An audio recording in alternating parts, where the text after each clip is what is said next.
bumati sa inyong harapan.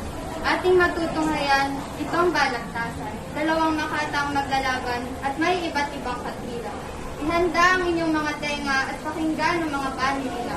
Ano nga ba ang mas mahalaga, tubig o kuryente ba?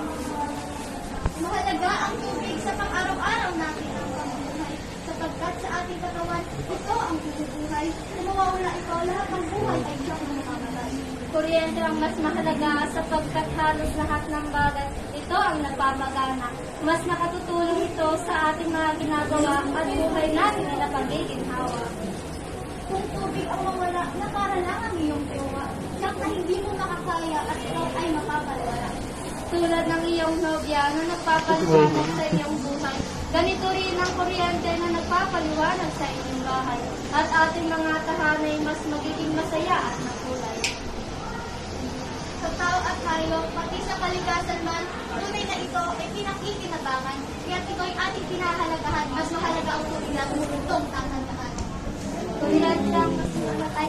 Kung may kuryente, kayo di na mahihirapan sapagkat sa tulong nito, lahat nagagawa ng paraan. Mga gawain sa tahanan, napapabilis ng kuryente yan. Itigil na ang pagtatalo.